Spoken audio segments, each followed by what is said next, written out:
But with McDavid and Draisaitl out of the lineup, there's sort of this opportunity now for some guys who, and maybe this doesn't quite apply to Nuge, maybe some other players, but guys who are usually in that 13 to 14 minute a night range, all of a sudden it's like, hey, you're playing 20 minutes tonight. You're playing 19 minutes tonight, and you're on the power play. And as much as you don't want to lose Leon and Connor for any stretch, at this point of the season, you're getting close to the playoffs. Am I wrong for thinking this could be like a little boost for some guys heading into the postseason? Like, oh shit, I'm gonna get to play some minutes here. No, I don't think you're wrong at all. And for the team as well, because you certainly don't want anything to happen to those two ever. But never mind in playoffs. But at the same time, you can't have an injury derail the whole season. And I mean, Connor and Leon are so high above everybody else in the league when it comes to that, or on the team. And that's no offense to anybody. So it's hard to recover from losing these guys. But this is a time in the season where they're solidified in their playoff spot.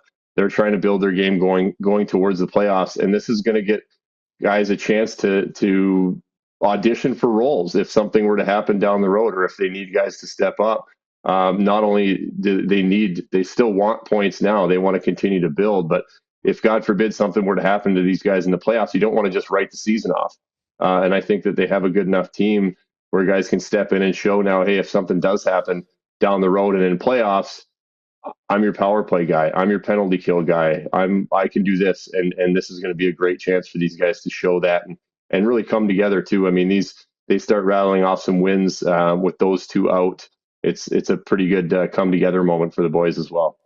Yeah, I do think it can be a little bit. That's a great way to put it, a come together moment. And I was talking to some people, like we have Louis DeBrusque on the show on Monday, and he even kind of said you could tell there was a little bit of a looseness in that locker room before the game against Seattle. A bunch of guys kind of like recognizing the opportunity and almost using it as a bit of a rallying point. AB, if you have the line combos, if you want to flash those up really quick, because another thing that it might be showing here is just how deep this Oilers forward group can be. Like you look at the lineup that went out there against Seattle on Saturday night, and you have Trent Frederic, Evander Kane, Connor McDavid, and Leon Draisaitl that you have to work into this lineup. And all four of those guys have the potential to be like top six guys. So you start to look at this and you see kind of like how, okay, you subtract that fourth line, then you still have to take out one other guy, and all of a sudden Henrique's on your fourth line maybe. Like the way the whole puzzle could come together, I don't think it's a stretch. As much as everyone loves the Colorado Avalanche right now and all the deadline moves that they made, and everyone loves the Dallas Stars loading up and getting Mikko Rantanen,